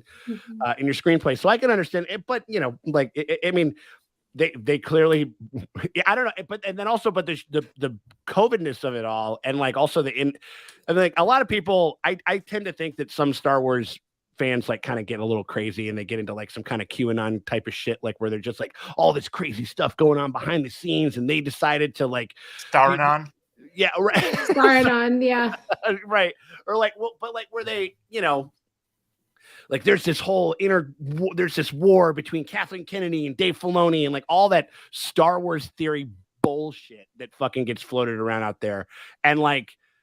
I don't know if that's, but like some people were saying like that, like this season they were getting nervous and that's why they decided to put Mandalorian stuff into this season. Do you guys find any merit to that? I don't think I do. I don't know. I do in a sense. Like I think that the plan was always to have some Mandalorian interconnectedness, but I disagree with how it was. I disagree with how it was condensed into 2.5 episodes. My McClunky moment is. The fact is actually, I would say the Star Wars lore in general, and I would say my McClunky moment is that I hate that Dave Filoni. My McClunky moment is Star Wars. My McClunky moment is Star Wars. End show. We're done here. Maybe the most Star Wars fan thing I have ever heard in my entire life. Bless you, Maddie, for that. I'm gonna take that. I'm gonna hold that's gonna keep me. I'm just gonna snuggle up against keep you warm at night. Okay, oh good. God, I'm so glad. I'm so glad. No, please. Anyway, continue. I want you to clip this and post it on Instagram. No, please. But like my McClunky moment is the fact whoever lets Dave Filoni just come in and do whatever he wants, because I think that this show would have been so much better with a heavier Filoni presence in terms of the characters, because like it's like he has this ownership of them, and they're not allowed to be in Star Wars unless he directs the Star Wars things are in, which is really annoying and terrible when he has this like great like fountain of characters and plots and stuff with Cad Bane, with Ahsoka. He's a great storyteller and a great world builder. He really is. But the fact that he really can't let go of that, like he absolutely has to, like, just fucking let Dave Filoni direct everything. Then, like, as long if that gives me like the good characters and the good stories, like fucking just do it. Like we needed Cad Bane in almost every episode of this show. I really, truly, honestly believe that we needed Cad Bane. We needed Cad Bane to be chasing down like the consequences of Boba's actions. Like if Cad were the one eliminating everything that came into contact with Boba, that would have been so like that would have not only hoisted the dramatic irony, because we would have seen like the consequences of Boba's actions following him around while he like lives on, you know, in bliss. Right. But we would also had this like really strong case to build against this amazing villain who deserves it, who deserves that screen time. Or like, what about Cad Bane like doing like bad shit around like within the community, within Mos Espa, and blaming it on Boba, like you know what I mean, like doing like that, like psyops like shit and stuff like that. Like the fact that we couldn't have any of that because Dave Filoni could not fucking direct more than one episode of the show, like really sucks. It really sucks. Yeah, honestly. It seems like it does seem like if they're gonna bring it, same thing with it, because that was kind of what I said before. With like he had to direct, and I think that he should have directed like Ahsoka's first episode. Obviously, I think that's fair. Yeah, and I think that episode, as far as a piece of storytelling, like is tremendous. And I thought that the scene where Cad Bane came in was good, but it's just like we just need to move this whole thing up. We needed to move it forward, and we needed to have more of this. Yes, sure. Absolutely. I think that's fair. I think that's totally fair. We got Jacob Albert's rolling. He goes, my biggest McClunky moment is the poor planning of Boba and Fennec spitting up their team. Splitting up their team. Sorry. I think that, I mean, I think that Sam, I think Sam has it exactly right, where the sentiment is there. I just think that the application of it and, you know, not to say that because like we fucking came up with the fucking idea, like that it's fucking great or whatever it is and like, and all that shit. But like, it's like to keep that sentiment and to be like, this is the people's palace. This is like, you know, like you guys will always have refuge here. You guys will always have a new sanctuary.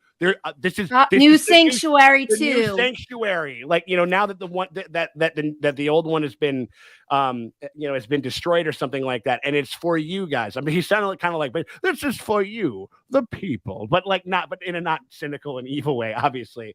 No, but I think that's actually, I think that it was just, but again, like even if you are going to split them up, put them in a fucking robe and sit them in a corner where they're not literally in the center with their backs exposed to Trandoshans and to fucking all these guys. You know what I mean? Like, I think that, I don't know. I just think that I think that there's a lot of merit to that. And then also shout out to saying, farewell, my surrogate son, Din says in the big Mando season to New Valley. Hard cut to Din just finding. Oh, hold on, I didn't. Hold on. Hard so just finding Grogu under a dirty blanket next to Pelimoto during a chase. There you go. There you go. Yeah, I will say, like, I mean, and again, as much fun as it is always to see this guy, I thought that the moment of them reuniting, it was cute and fun.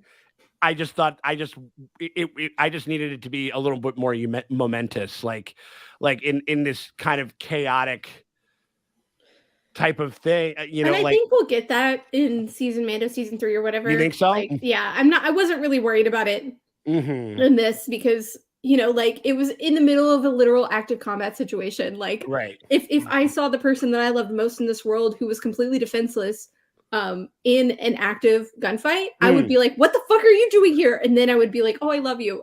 Like, you know. Yeah. No. I'm not saying it's not even the mechanics of what they would say or what they would say, but I think it should have been the thing is like Grogu should have not, even though we wanted to see Pelimoto in the action and stuff like that.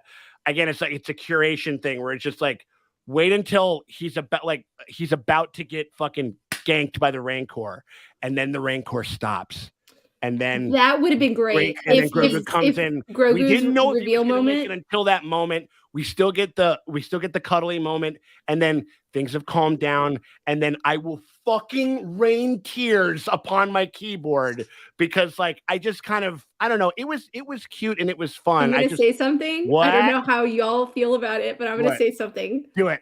Arcane would have done it that way. Oh yeah, absolutely, absolutely. Like I think Arcane. Yeah. I mean, like I think that like our like as far as keeping a beat and at least knowing when to be quiet and when to be loud. I think that Arcane is very good at that. Which you guys, if you guys aren't done hanging out with us after this here live stream, you guys can jump over because at 5:30 Central Standard Time, we're going to be premiering the our penultimate reaction to Arcane. I'm not going to say that they did that for me, but they know how much I love this show, and I'm going to say that they did that for me. You pushed us over the edge. It was like all this chatter. People were like Arcane. It's really fun. It's really cool. And then like Maddie got in the DMs. It's like y'all should fuck with this shit. And it was like, okay, cool, let's do it. You know what I mean? Yeah. You gave us that little push. You gave us a little baby Yoda push. It's my favorite. It's my favorite thing I saw all last year, and I think it's gonna be my favorite thing that I even see this year. Like, Oh truly, yeah, no. So. It's easily one of the best shows of the year, but like, hands down for sure. So check that out. Sorry, I didn't mean to do that, but also when the opportunity presents itself. Any other things? Any other McClunky moments out there that we want to shout out? What do you guys? Does anybody else got anything? What's going on over there, Drake? I mean, I just agree with Maddie. I think it should have simplified and focused in on it's the Boba Cad show. Boba versus Cad, and then because like that's such a good villain. So I want to watch him in every scene, and just their little before he died, that little like exchange of dialogue between the two. I actually was like, oh, what's going on with Boba's life? Like, like it just had so much like history there, so much like emotion, and I was like, where was this the whole time? Yeah, and if we're not gonna get the Tuskens actually if the female Tusken wasn't going to show up in this finale, then why did we spend 2.5 episodes of flashbacks on them? Like, you know, I mean, okay, and that's the other thing. So much. No, because that's the other thing about like when I was talking about like because everybody was just like, yeah, we're stuck on fucking shit ass tattooing and blah blah blah and Mos Espa. I think that Mos Espa and tattooing is a fucking fascinating place. There's been a bunch of things that I learned, like there used to be water, there used to be a lot of fresh vegetation, like all of this other elements. And the way that I know that the fucking show can do that, the way that I know that the show can give a compelling and interesting kind of through line with the Sanctuary, with fucking Madame Garza and all of those other characters, is because I already saw them do it with the Tuskens. Like that is literally. As far as the Book of Boba Fett material, that is the best shit in the whole show. I agree. As far as I'm concerned, and like 100%. And so I already know that they can do that. I know that I want to like I don't want to have to rely on the Star Wars Holiday Special to know how a fucking bar works in Star Wars. I want to see this cool fucking schwank cocktail bar with this fucking madam over here. I want to know how that stuff works and everything. And I think that. I don't know, like these are the movies where there's these boring as fucking like political things going on in the prequels, but everybody's like, these are movies for kids, and they are. So I think that we can have some more of that. I don't think that it needs to kind of just be. I think we can have like a slight again, and we got to keep. I want all the Grogu's, I want all the Rancor stuff, I want all of the fun like fantasy escapism of Star Wars to remain, but I do think that there is like you can get a slightly bit more mature and complex with some of this stuff. I agree, and I just think that if ever there was an opportunity for that, it was with this show and stuff. So like I don't know, it's like a little bit. It's just like a little thing. Hold on, we got ourselves. Anybody? No. Oh no, wait. Sorry, we don't. I think we're all caught up on our super chats over there. Yeah, I think we are too. I think we are too. I just really don't think that there was any like Madame Garza didn't need to die. There was literally no reason. There's no reason for that. Like, like have there be some sort of an attack on the Sanctuary, but it was just because they wanted to use that set piece. Like, I don't know. That could have been anywhere. In front of a building, though. It wasn't really like a set, or for them to hang out in. They wanted that to be where they had the shootout. I guess to use the same set, I guess, or something. But like, I don't know, whatever. Like, so let's kill a character I wanted to know more about. when it could have been also another thing instead of like maybe there is a terrorist attack in the city, but like the sanctuary becomes the sanctuary of people wanting to be like shielded from the battle and Boba protects them. Right. Like that would have been great. Cool.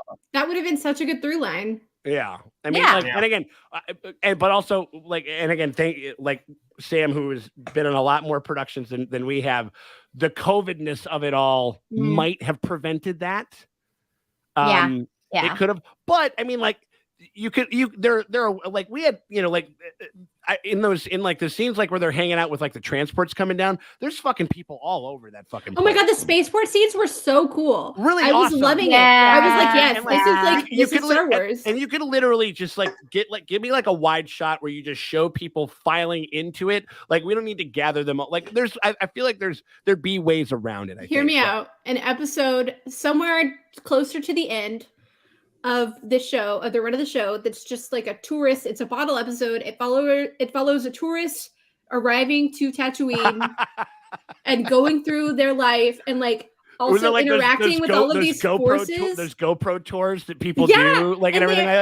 And they're like a Coruscanti influencer or whatever, and then they're there to check out like Tatooine, like the Outer Rim, and they just want and then they keep interacting with like the like cultural like the what is it, the gang sectors of Tatooine and not even realizing it, but that would be a way to show like the effect that Boba has had or has not had in the place. That would have been so cool.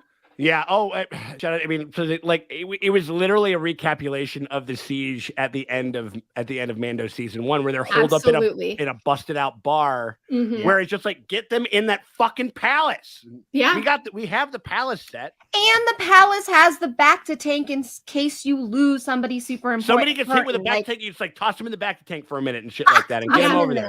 Or just have Black Crusader he's just sitting there like he's hanging out the pool, just like your mom hanging out the pool with like the one leg just sticking just kicking your feet. Yeah, absolutely. Or the Rancor pit is full of like the civilians and the Rancor is protecting them. Oh my God. Pit that's the murder thing is actually saving everyone. Again, and again, further showing like the world the monster that Luke Skywalker actually is.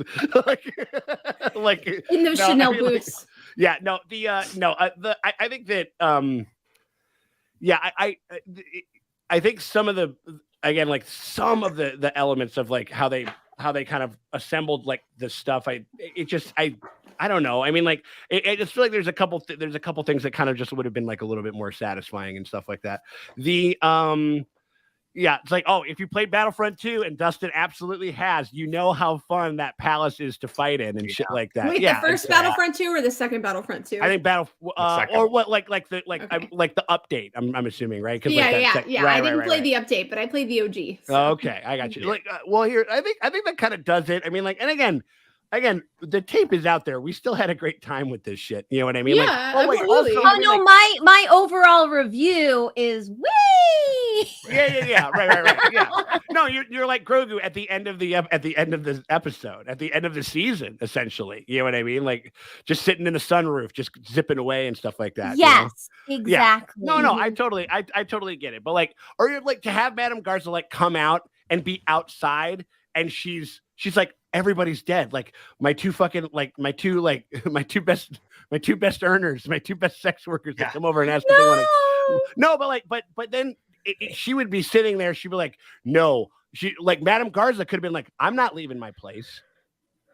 That makes more to me. That makes more sense. You could have you could have had her like she could have been the heart of the show.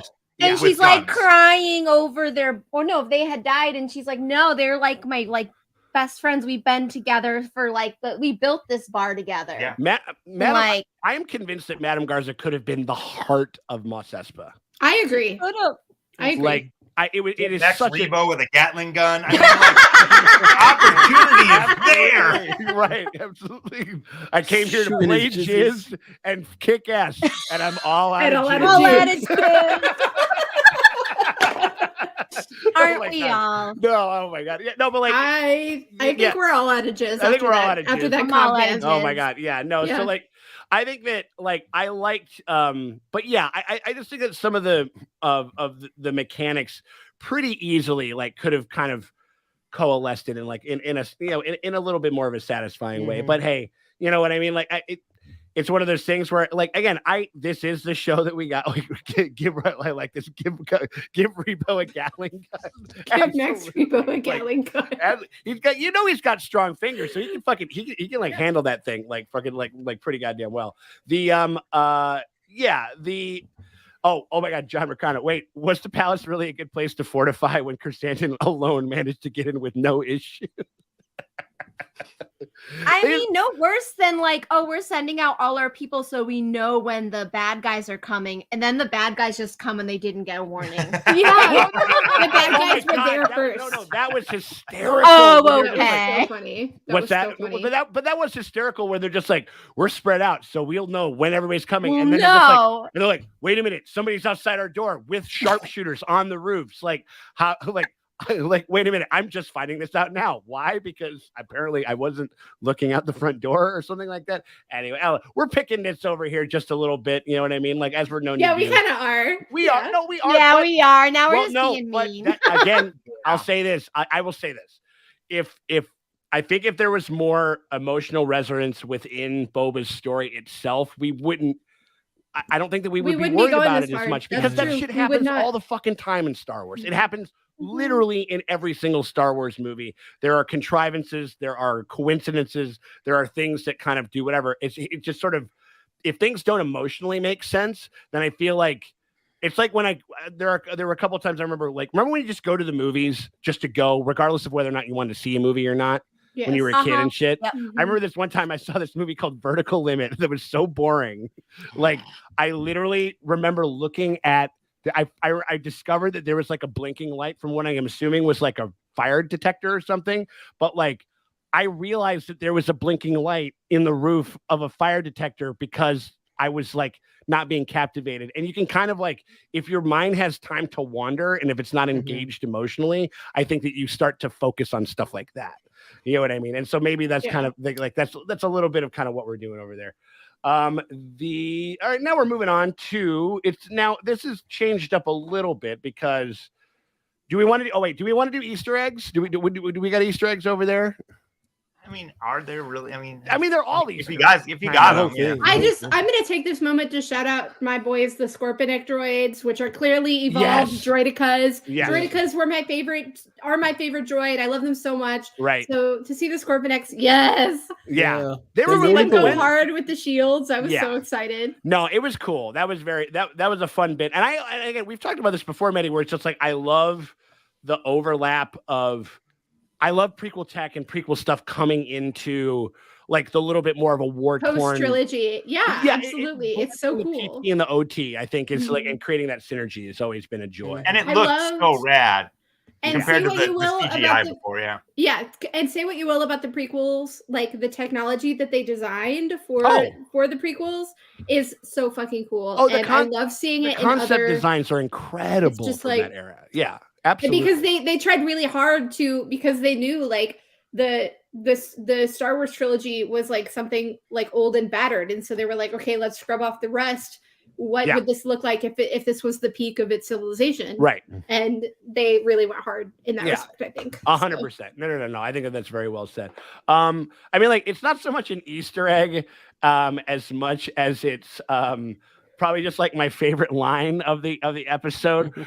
Well, if that isn't the quack to calling the stiffling slimy. I was just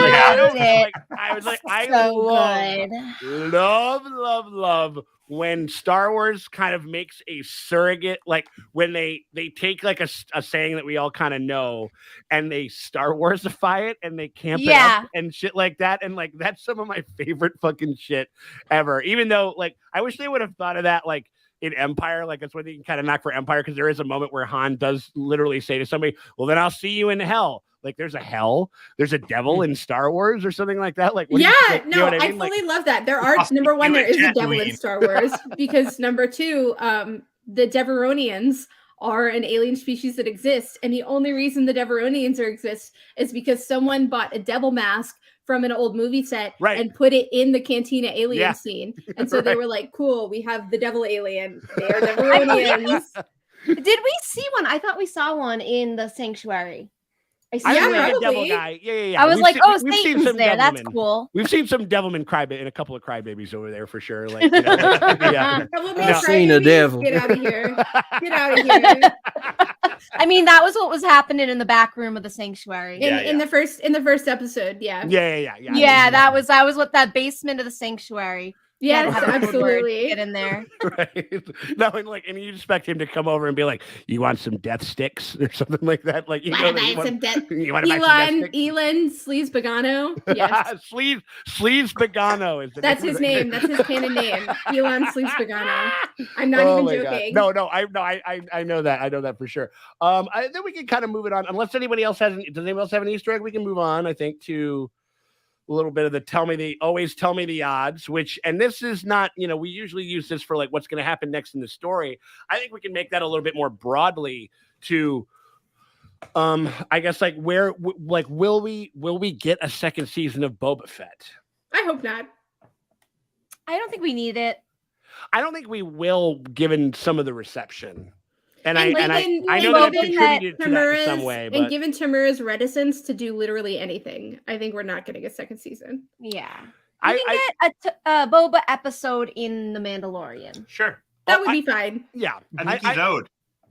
Mando has some debt to pay to him. Yeah. It's true. Mando owes him 2 episodes, actually. Yeah, no shit. I mean, like, well, I think that, like, there's definitely... You could kind of, I mean, and again, we have kind of, we are Marvel, we are MCUing, like, this universe and stuff. And I mean, like having the Hulk in a Thor movie, in like a goofy madcap Thor movie or something like that, was delightful. I think that you could totally make that work. And I think that also having, or maybe like, I don't know, like Boba Fett, like linking up with Bill Burr, or whatever it is, like that would be, like one who's very stoked. That's an odd couple. Yeah. That's a crime odd couple if I ever fucking heard it. Because also, that was another thing that I forgot about. At the end of the after we've had everything happen at the end of the show, they basically talk about how they don't want to crime lord anymore. Did I get that? I mean, like a little bit. Like they're just like, well, it turns out we're not very suited for this. It goes like, well, who is? And then they just kind of Homer Simpson back away from the show. You know what I mean? Like I just remember that was just being a little strange. But yeah, so like we're talking about always tell me the odds. Where are we gonna go from here? Well, we know that we've got Kenobi and we've got Andor in the wings, and I'm so fucking excited for the Andor show, you guys. You don't understand. I think so. Like, no, oh yeah. You're a fan of Rogue One? No. Is this a live action? I'm gonna cry right now here on live stream. I'm so excited.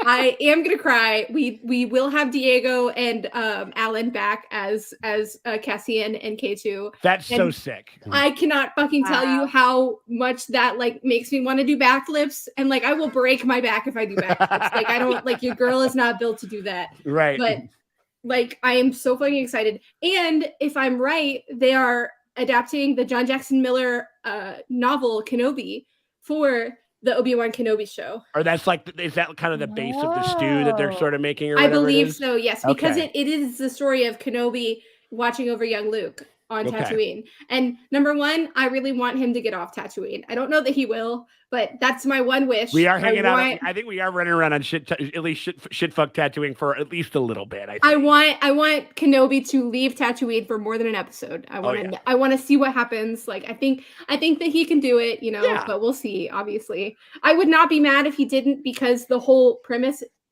is kind of like important for him to stay on Tatooine, because that's the whole shtick. But whatever. They can make it. I think that they can make it work. Like if a interesting and intriguing and nefarious enough kind of force is kind of introduced, he goes like, I have to chase after this and see what this is about and stuff like that. You know what?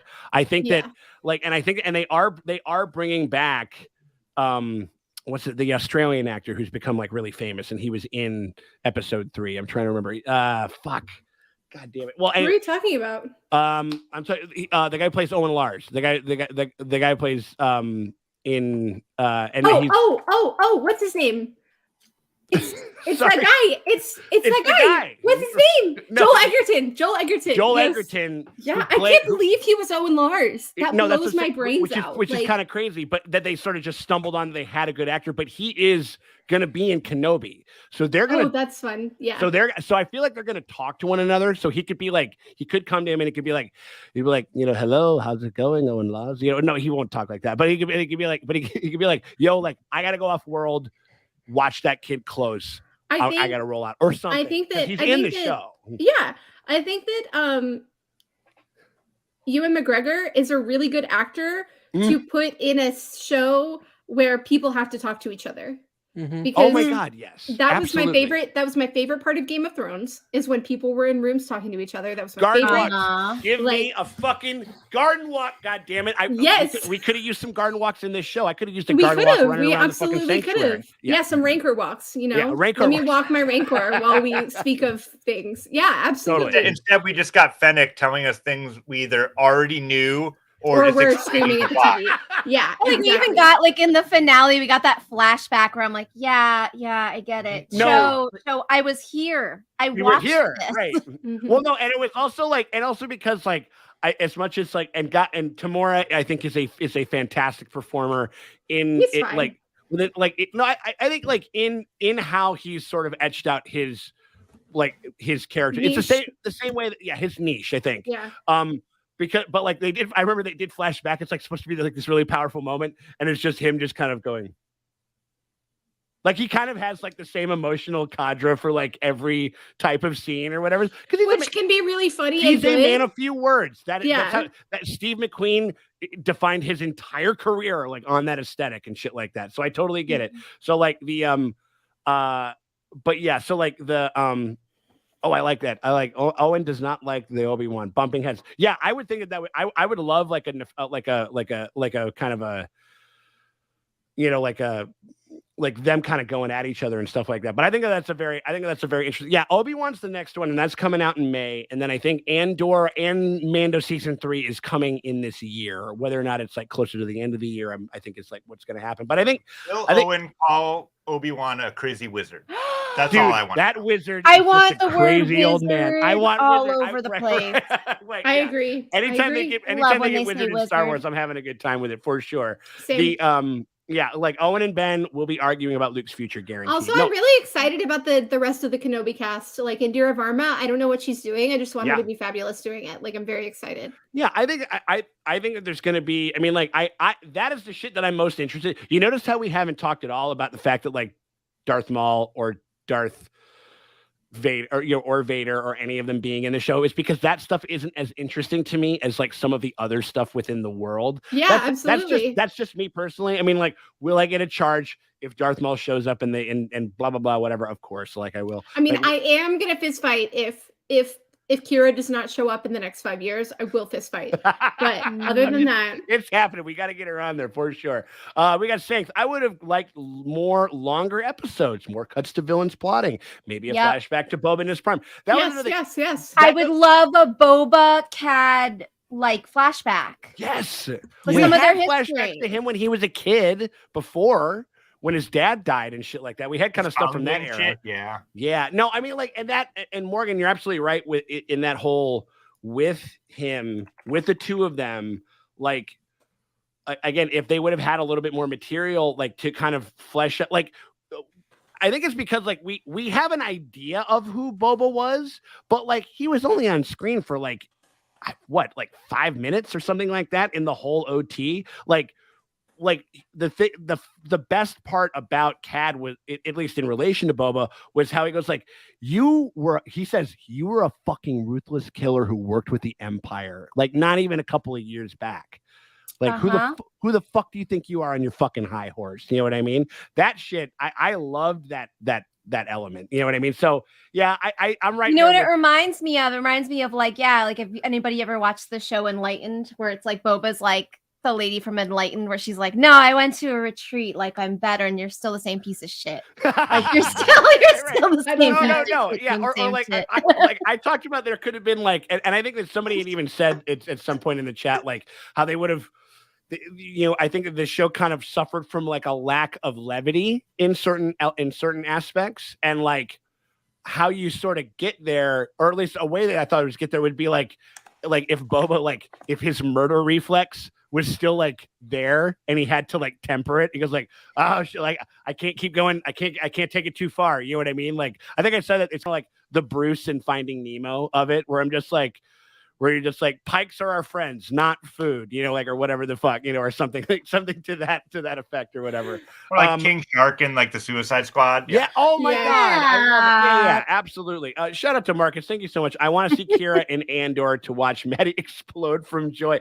I think that the timeline would fit. I would love a cat and mouse between Cassian and Kira. That would be so. That could be fun. If she's helming the Concord Dawn or the Crimson Dawn, like that would be like. Peak. Yeah, and she would be around that. That era for sure. And and then also just those two smoke shows, just hanging out together and stuff like that. Come on now, you know what I mean? Like, yeah, Cobb Van. Gonna kill me. Like, you know what I mean? Like, get like those Cobb two Van over there. Even though I am glad that he's being saved. He's so sexy. I'm glad he's alive. Yes, he's so great, and so like I am glad. Were we even worried? Well, we weren't really. The other thing is like the show also kind of gaslit us a little bit with that fucking. That bartender's an asshole. That bartender's a piece of shit, dude. Like, what the fuck? Like he was clearly shot in the shoulder. Clearly, like, and he just like shot him down in cold blood. We had to. It's like we even dug a grave for him, and we also had a funeral, and I read him his last rites or whatever. And you're just like. Wait, but he's asterisks, but like, he's fine. wait. I was like, oh my God, that's so terrible. It's like, yeah, but I mean, like, but then like we put him in a cot and it was fine. You know what I mean? Like, wait a minute, what the fuck are you talking about? He's like the doctor from Arrested Development. Like we just keep saying like the wrong shit or whatever. It's like you were a horrible doctor and bartender.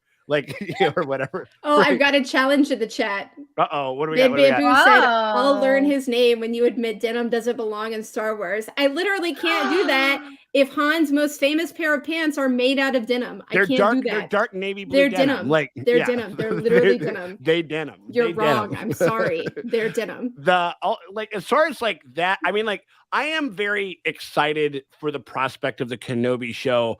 I will say, some of the elements of this show make me a little worried, but the biggest thing that insofar as like, I don't think that Disney Star Wars like can help themselves, like just shoving crazy shit in that kind of doesn't make sense and sort of cheapens some of the other story elements of stuff.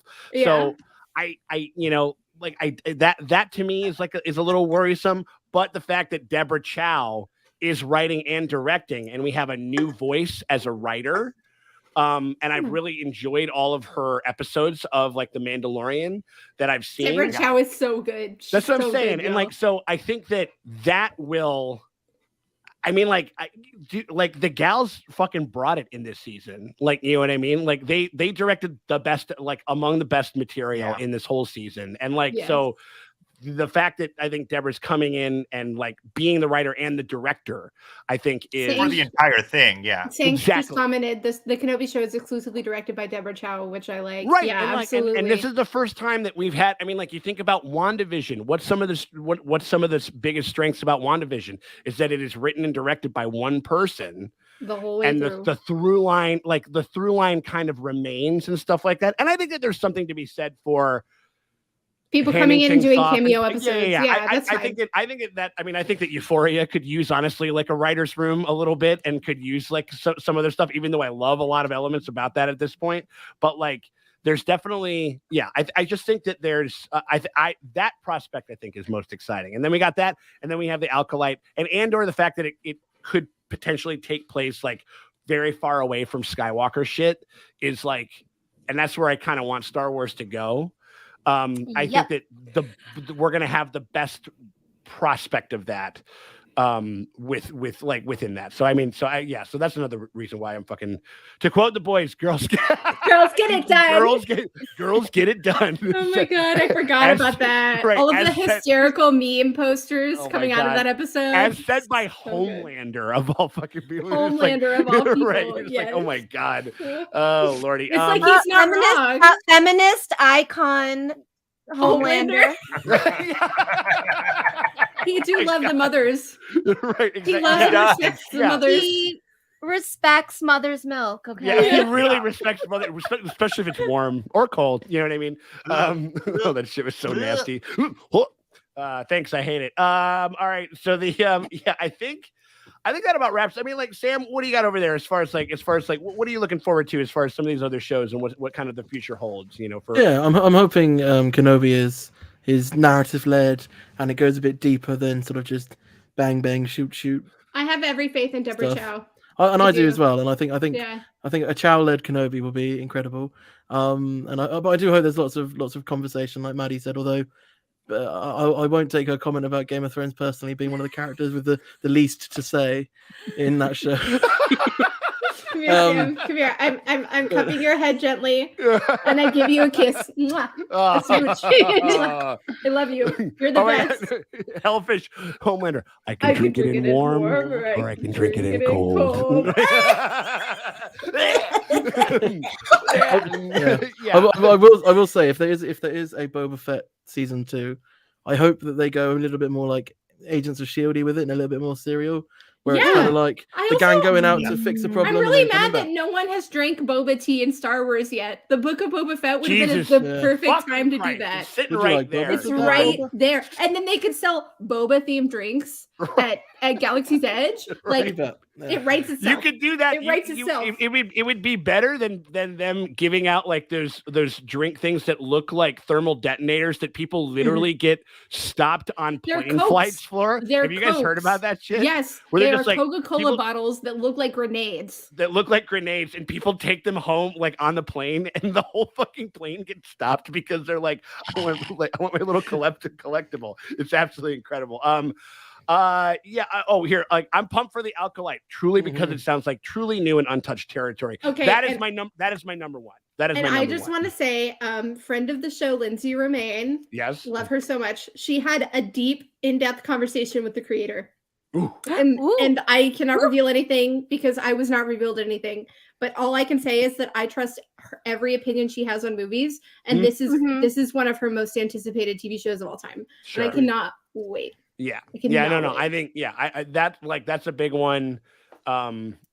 It truly that, and again, like, Alkalites have just has villains being villains. Yeah, I think what we deserve. Yeah, I think that, like, even and again, he has incredible presence, but I mean, like, I can't really tell you a lot about Moff Gideon, you know. And I think that's something that all of these Star Wars shows have kind of lacked a little bit. And that's, again, that's a little bit of the salty Cad Bane of it all. It's the fact that it was like, there was a lot of promise, I think, there. And just the fact that we kind of got dashed over there and whatever. Ooh, the Multiverse of Madness trailer. Okay. All right.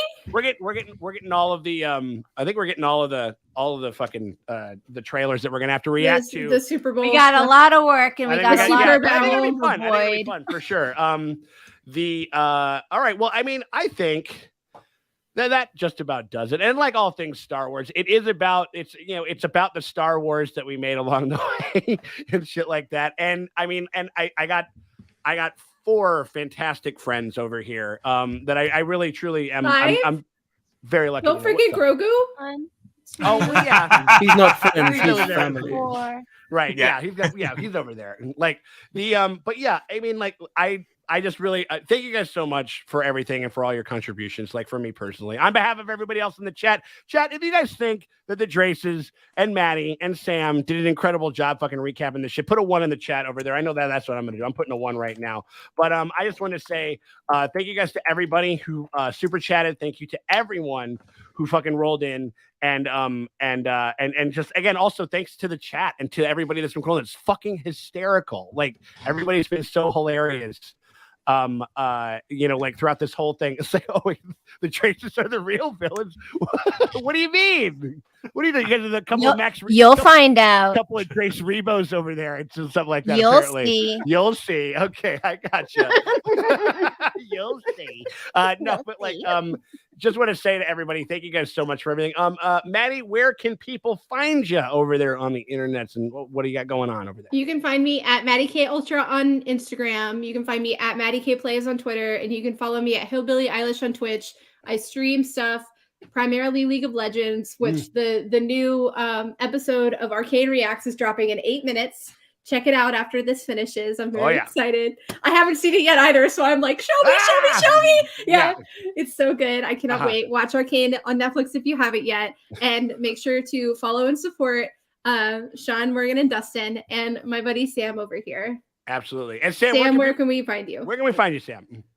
You know where to find me. I'm gonna spend my time shouting out Sean and the Traces and the whole of the Watchers Brigade, because honestly, I'm a Patreon. If you're not a Patreon, you suck, frankly. Being honest, any tier, you get some cool ass shit. I mean, if you want to summarize Star Wars in one thing, it's Sean and the Traces watching this last episode of Boba Fett, the whole time going, oh my god, this is and then at the end going, that was the worst shit I've ever seen. Hey, no, it's a Star Wars. It's like my favorite. No, it's like I surprised my man. It's like, I tell you, the thing that sucks most about this Star Wars is the Star Wars of it. It's true. All of it. It's true. My McClunky moment is Star Wars. My McClunky moment is Star Wars. Right, absolutely. Wow. So, on that note, I just want to say you guys have been absolutely. Oh, LaFrenic coming in. Thanks a lot for doing these streams. It's been such a pleasure. Thank you, LaFrenic. It's such a pleasure. You've always thrown in on some incredible stuff, and always have. Like, again, like, you guys are hilarious. You guys kind of help get us there. Like, I mean, talking about Jeff Goldblum as the voice of Max Rebo and stuff like that. I mean, there's just crazy things that'll just live in my brain forever. You know what I mean? So I don't know. Water poops. What? Oh, dude, absolutely. Water poops. Never forget. Never forget. Absolutely. Yeah. And Black Chrysanthemum got one at the end of the episode, which I thought was really great. Yes. Again, you guys are great. I appreciate you guys so much. Everybody out there in the chat and all over. Thank you guys so much. Hit us up on patreon.com/SeanTankTop if you got to get a bunch of fucking exclusive stuff and a bunch of fucking early bird content to all the stuff that we're going to be covering. We're going to be covering Obi-Wan. We're going to be covering Andor. We're going to be covering Mando Season 3. It's going to be a lot of fun, and we hope that you guys continue to hang out with us. I want to say, you guys, thank you all very much, and we'll see y'all later. Cheers, everybody.